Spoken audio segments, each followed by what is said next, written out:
The first sign of the fracture wasn't a crack in the foundation, but a button.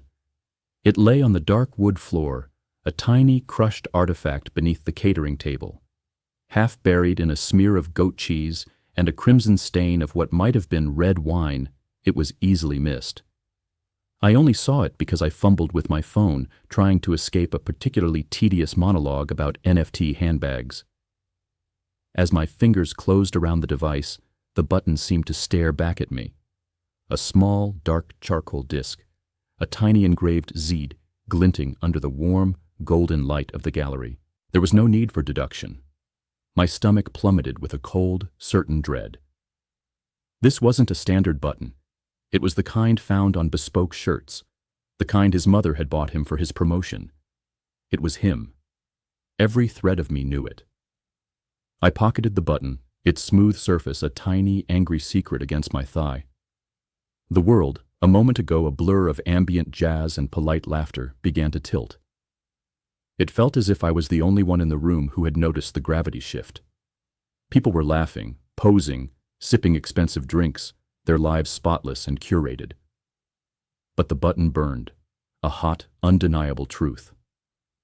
Somewhere in this room, he was walking around, oblivious to the small piece of evidence his shirt had shed. And then I saw Delaney. She was in a quiet hallway, smoothing her hair in a wall mirror, a faint, dark smudge on her neck. I squinted. A lip smudge? No. My feet began to move, a slow, deliberate march that was meant to keep my hands from shaking. A woman by the catering table called out, "Aren't you Delaney's husband?" I ignored her. By the time I reached her, she had seen me. Her smile was too bright, too carefully constructed. "Hey, babe, you disappeared." I didn't answer. I simply held up the button. For the briefest of moments, her face broke, a hairline fracture in the porcelain mask she wore. "What's that?" she whispered. But she didn't need to ask. The door behind her creaked open, and a voice I knew too well floated out. "Del?" He stepped into the hallway, his shirt slightly untucked, his collar uneven, and a gap where the button should have been. His eyes met mine, first cocky, then careless, then cautious. And finally, something I hadn't prepared for. Amusement. He thought this was funny. It wasn't an accident, it was a challenge, a deliberate sign. He wanted me to know. He wanted me to see. For the first time, I didn't feel panic. I didn't feel tears welling up. I didn't want to scream. I smiled, because he had no idea who he was messing with. Not yet. I just stared, my fingers curling around that button, a silent detonator. This one stupid, expensive button, a tiny luxury he could afford to lose without thinking, had just unraveled my life. He didn't flinch. Not when I stepped closer, not when I stopped just inches away. His name was Zeke, of course it was. He smirked, as if I was an inconvenient side character who had wandered off script. He looked at me the way you look at someone who brings a cheap bottle of wine to a collector's tasting. Delaney stood frozen, her eyes on her shoes as if they held the answer to her predicament. Her silence wasn't guilt, it was strategy. The hallway was too quiet, a bubble of silence in the midst of a party. "Everything okay here?" Zeke asked finally, a patronizing tone in his voice, as if he were a host checking on a guest who had drunk too much. I ignored him and turned to Delaney. "How long?" I asked softly. She blinked, stalling, refusing to answer. Zeke intervened, hands in his pockets, leaning against the wall. "Look, man, you're making this weird. It's just a party. Just a party." The words were perfect, a villain's line from a B-movie. But standing there, I realized something terrifying. He meant it. He truly believed I was a prop, a passive observer. And Delaney, my wife, my partner, my everything, didn't stop him. I took another step forward, closing the distance, letting him know the space was mine now. "You lost something," I said, slowly pulling the button from my pocket and holding it out between us like a tiny charcoal accusation. He glanced at it, then at his shirt, and gave a small, dismissive shrug. "Taylor will fix it. No denial, no pretense, no fear. I had never felt so invisible. That's why I did what I did next. I didn't hit him. I didn't yell. I didn't cry.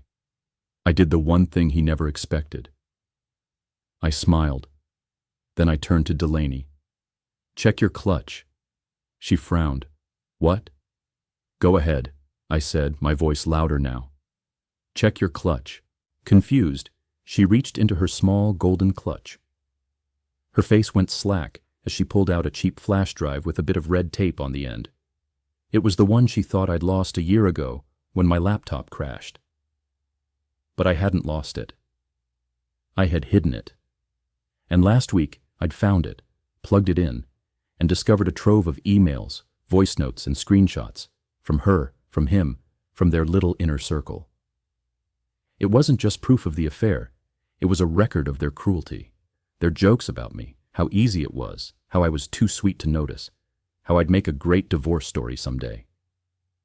Delaney's face turned the color of snowmelt. Zeke's smugness finally vanished, replaced by genuine tension. "Don't make a scene," she whispered, grabbing my arm. "Please, not here." And that was the first victory. They weren't worried about what they'd done.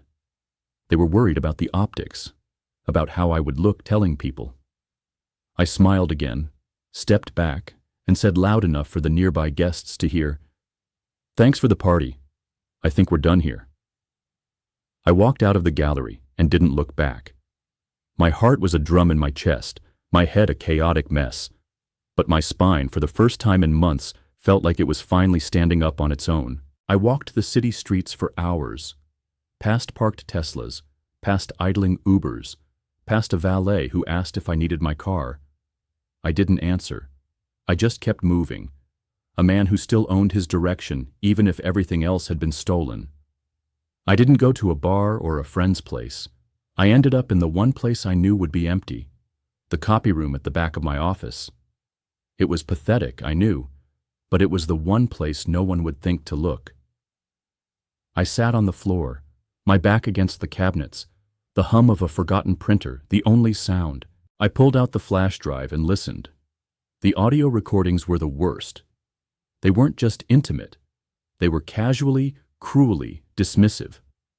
My wife, my Delaney, mocking me, calling me predictable, laughing about the time I burned the risotto trying to surprise her. Zeke's voice followed, calling me Mr. Bash and saying he didn't know guys like me still existed. Then Delaney's voice, small and distant. "Sometimes I wonder if I married him because I knew he'd never leave me. He's safe, but safety gets boring." I don't remember when the tears started. The room blurred. I cried not because of what she said, but because I knew she was right. I was safe. I was predictable. I had bent, compromised, and stayed quiet. I thought that's what love required. In reality, I had just given her more room to erase me. That night, I made a choice. I wouldn't confront them. I wouldn't plead. I would document everything. Zeke was cocky, but not smart. Delaney was careful, but arrogant. They thought I was the spineless husband who would eventually forgive everything. But I wasn't that man anymore. They had shown me who they were. Now I would show everyone else. I knew exactly where to start. Zeke's private client showcase in 3 days, a huge event for investors. Delaney would be there, a stolen trophy, and I had just been invited. The next 2 days were spent in a quiet war room. No shouting, no threats, just planning. I didn't go home. I didn't answer Delaney's frantic texts. "Where are you?" "We need to talk. This isn't what you think." And finally, the desperate, revealing message. "If you embarrass me at work, I swear to God." I wasn't frozen with fear anymore. I was calculating. This wasn't revenge. It was a reveal. I got on the guest list for Zeke's event by impersonating a minor investor who never showed up. One phone call, some email spoofing, and I had a name tag and a lanyard. They never even asked for ID. In their world, details were just decoration. What they didn't know was that I'd also created a second account on the event's presentation system. It was easy. Zeke used his birthday for the password, the kind of arrogance only an untouchable man thinks he can afford. I uploaded my keynote. It looked identical, same elegant design, same opening title. But slide 6 held the truth. Photos, emails, a short, time-stamped video clip. Not vulgar, not graphic, just enough to shatter the illusion. That morning, I did one more thing. I went home. Delaney opened the door in a robe I'd never seen before. Her eyes were puffy, her mascara smudged. She looked relieved to see me. "Thank God," she whispered, stepping forward to hug me. I didn't move. She stopped. I didn't know you'd be coming back." "I'm not," I said. "I just needed something."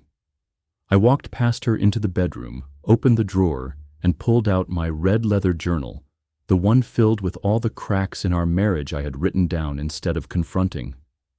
"What are you doing with that?" she asked. I zipped it into my bag. "Just making sure I don't rewrite history to protect your version of it," I said. I paused at the door. "You should probably leave before tonight," I said. "Quietly, or don't. Just don't act surprised." And then I left. The venue was buzzing when I arrived. Zeke took the stage, a glass of bourbon in his hand, a smug confidence in his smile. Delaney stood to the side, flawless and cold. Slides 1 through 5 passed with applause and polite murmurs. Then slide 6, silence. Then murmurs. Then phones raised, eyes wide. Delaney slowly turned her head, her jaw locking in place. Zeke faltered, staring at the screen as if it had betrayed him personally. The room shifted. Investors whispered. Someone in the front row muttered, "Is this real?" I slipped out into the alley before anyone could look for me. I didn't need to see the explosion to know the fuse had burned all the way down. I finally allowed myself to breathe. My phone buzzed again and again. I let it sit. I knew what I'd find. Half-baked apologies, furious threats, and probably a PR draft from Zeke. But the narrative wasn't theirs to control anymore. I ended up at the city bus terminal. All those years I spent trying to keep Delaney from being bored, the getaways, the surprise dinners. And yet, the only place I felt calm was in a cracked plastic chair under a flickering fluorescent light. Here, there were no expectations, no pretense, just people running from something, or towards something they hadn't yet figured out. I was somewhere in between. My phone vibrated in my pocket with angry little spasms. I pulled it out and saw nearly 60 missed messages. But it was the emails that made me pause. Contract suspended. Immediate internal review. Your statement is required by end of day. Zeke's empire was crumbling faster than I expected. One of the recordings had included a casual but damning mention of client data manipulation, and it had been enough. Around 3 a.m., I received a message I hadn't anticipated. It was from Zeke's wife, Emery. "I don't know who you are, but thank you. I've suspected something for a while. I just needed confirmation. If you ever want to talk or testify, I'd appreciate it." Testify. The word hung in the air. I hadn't thought of legal consequences. I had only wanted the mask to come off. But her message gave me an unexpected sense of solidarity. Two strangers, lied to by the same performers, now trying to make sense of the world after the script had been torn in half. I replied with one sentence, "You deserve the full truth. I'll send everything." By sunrise, I had sent her every file, every screenshot, every note. She responded with a simple, "Thank you," and nothing more. Delaney finally called. I stared at the screen, then answered. Silence. Then her voice, tight and controlled. "Do you feel better now?" she asked. "No," I exhaled. "Not even a little." "You humiliated me." "No," I corrected. "You humiliated yourself. I just turned on the lights." She let out a bitter laugh.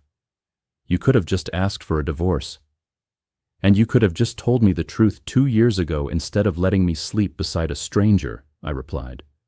I want to fix this, she said suddenly, her voice lowering. We've both made mistakes.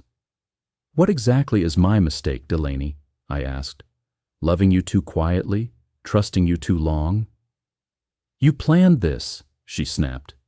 You waited for the perfect moment to ruin everything. No, I said. I didn't ruin anything. You built your whole world on quicksand. I just stopped pretending I didn't feel it sinking. She hung up. I expected it. But what I didn't expect was the strange mix of grief and relief that followed. The end wasn't loud or cinematic. It was a slow, sharp exhale, the kind you release after holding your breath for years. As I sat there watching buses roll in and out, I realized it wasn't about punishing them anymore. It was about reclaiming me. 3 months later, I woke up to sunlight cutting across my face through tall windows I never used to have. My new apartment was on the edge of the city, chosen by me, for me. The silence wasn't lonely. It was peaceful.